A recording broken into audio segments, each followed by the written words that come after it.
একটি ভয়ঙ্কর তথ্য আপনাদের সবাইকে জানাচ্ছি। যারা আমাকে দেখছেন, যারা আমাকে ফলো করছেন, সবার দায়িত্ব হলো এই বিষয়টি সবখানে ছড়িয়ে দেওয়া। এটি হলো যে আজকে অনেকদিন ধরে আমার কাছে বা আপনারাও জানেন সৌদি আরবে অপহরণের বিষয়টি ভয়ঙ্করভাবে ছড়িয়ে পড়েছে।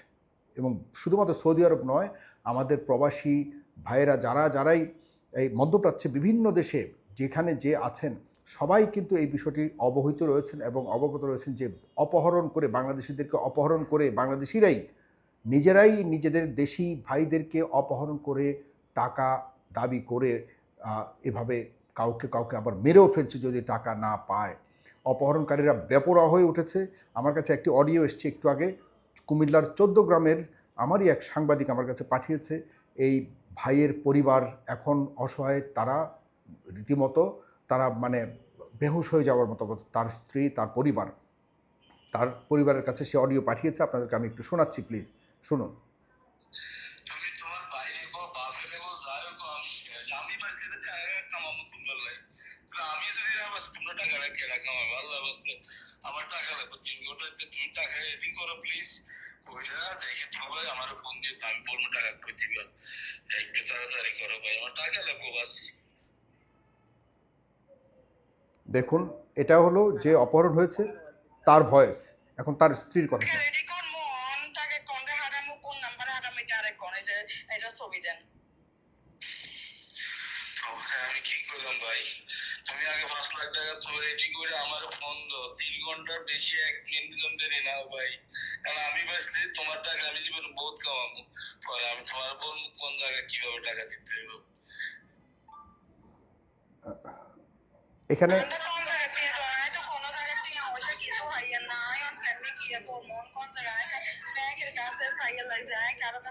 তিন ঘন্টা সময় দিয়েছে অপহরণকারীরা যে আবার শুনুন।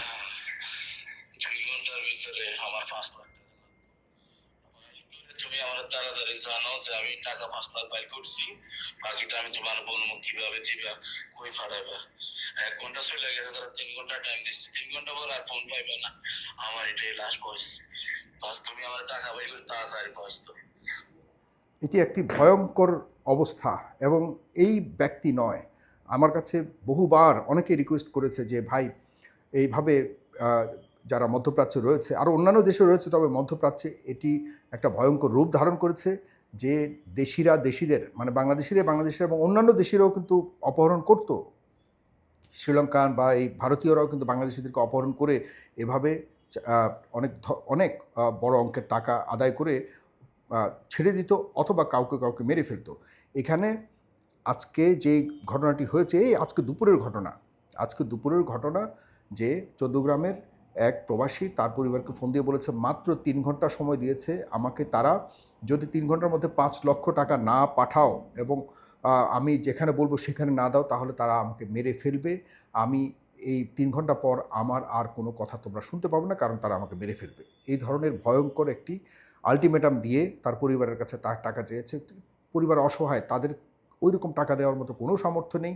তার স্ত্রী কিন্তু বলছে যে আমার কাছে এরকম এই মুহূর্তে কত টাকা পাবো, তারা কিন্তু ১ লাখ ২ লাখ পর্যন্ত টাকা জোগাড় করেও বলছে যে আমরা ২ লাখ পর্যন্ত পেরেছি। সেখান থেকে বারবার বলছে ৫ লক্ষ টাকার ৫ পয়সা কমও হবে না।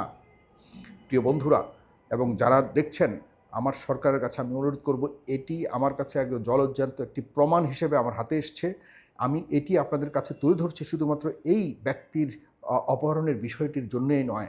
এই যে একটি অপহরণের বিষয় এখন মহামারী আকার ধারণ করেছে, যে কাউকে এভাবে মানে অপহরণ করে তাদেরকে কাউকে এভাবে জিম্মি করে টাকা আদায়ের যে একটা নেশায় মত্ত হয়েছে আমাদের বাংলাদেশিরাই বিভিন্ন দেশে থাকা, যারা খুব এরকম সহজ উপায়ে মানুষকে আটকে রেখে অপহরণ করে টাকার এই অপহৃত টাকাগুলি নিয়ে সহজ উপায়ে যে ইনকামের পথ তারা পেয়েছে, এটিতে অনেকেই যুক্ত হচ্ছে এবং একটি ভয়াবহ মহামারী রূপ ধারণ করেছে। এটির বিষয়ে বাংলাদেশের কর্তৃপক্ষ যারা বিভিন্ন দেশে আমাদের হাই কমিশনার থেকে শুরু করে যারা কর্তৃপক্ষ রয়েছে বাংলাদেশ থেকে নিযুক্ত সেসব দেশে, তারা কিন্তু কোনো রূপে এই পর্যন্ত কোনো সিরিয়াস ব্যবস্থা গ্রহণ করতে দেখা যাচ্ছে না।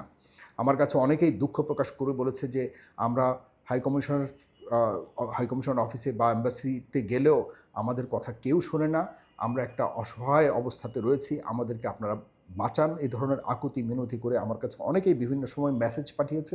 এবং কারণ হলো আমি নিজেও আসলে এই বিষয়ে কার কাছে বলবো। প্রবাসীদেরকে এই দেশের যে সরকারই আসুক, এই গত অনেক বছর ধরে কোনো সরকার প্রবাসীদেরকে আসলে খুব সিরিয়াসলি তাদেরকে নিয়ে ভাবেনি।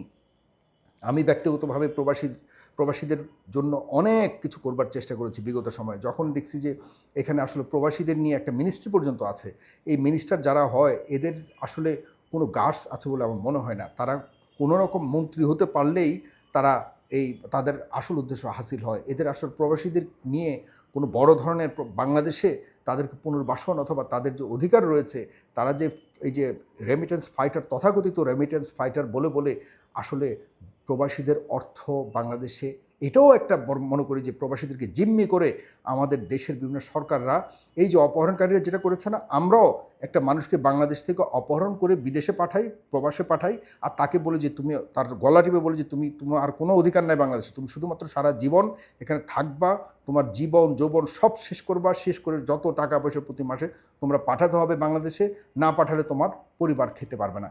এইটা আর ওইটার মধ্যে কোনো পার্থক্য আপনারা পান? যদি আপনারা মানে আমার কথায় আপনারা যদি সমর্থন জানান, আপনাদের দায়িত্ব কর্তব্য এই ভিডিওর নিচে একটি করে হলো আপনারা কমেন্ট করা। আপনি ভালো বলেন আর মন্দ বলেন। যদি মনে করেন যে না, প্রবাসীদের এই ধরনের খারাপ অবস্থা থেকে তাদের উত্তরণ ঘটা উচিত, তাহলে অবশ্যই আমার সাথে আপনারা সমর্থন দিন, আর না দিন আপনারা নিজেরা কথা বলুন। এই বিষয়টি নিয়ে কথা বলা দরকার। প্রবাসীরা আছে বলেই আমরা এখনও খেতে পারছি, পড়তে পারছি প্রিয় ভাইয়েরা। এর চেয়ে বাস্তবতার কিছু নেই।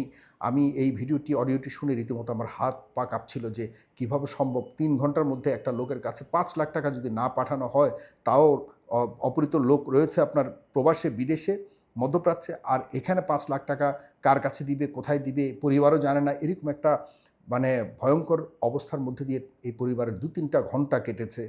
এরপর কি হয়েছে সেটি আর বলতে চাই না। তার নিরাপত্তার জন্য, সবার নিরাপত্তার জন্য আমি বলছি না। তবে ওইখানে মধ্যপ্রাচ্যে কোনো পুলিশি সহযোগিতা কেউ পায় না। আমাদের বাংলাদেশি প্রবাসীদেরকে তো আসলে সৌদি আরবে কোনো মানুষই মনে করে না। কোনো মানুষই মনে করে না। ওই পর্যায়ের কিছু কিছু মানুষ আছে যাদেরকে সৌদি সরকার বিভিন্ন সুযোগ সুবিধা দেয়, কারণ হলো সেখানে আর্থিকভাবে তারা খুব ভালো অবস্থাতে আছে।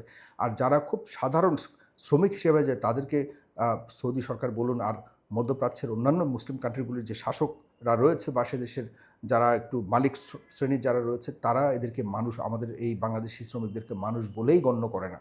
তারা ফকির বলে, মিসকিন বলে গণ্য করে। এটি আমাদের জন্য অনেক দুর্ভাগ্য। যাক, সেটা আলাদা বিবেচনা। কিন্তু এই মানুষগুলি যত যাই করুক, ভিক্ষা করুক আর যাই করুক ভাই, বাংলাদেশে তো টাকাটা পাঠায়। এই বাংলাদেশি সরকারও কি এই মানুষগুলিকে ওন করে?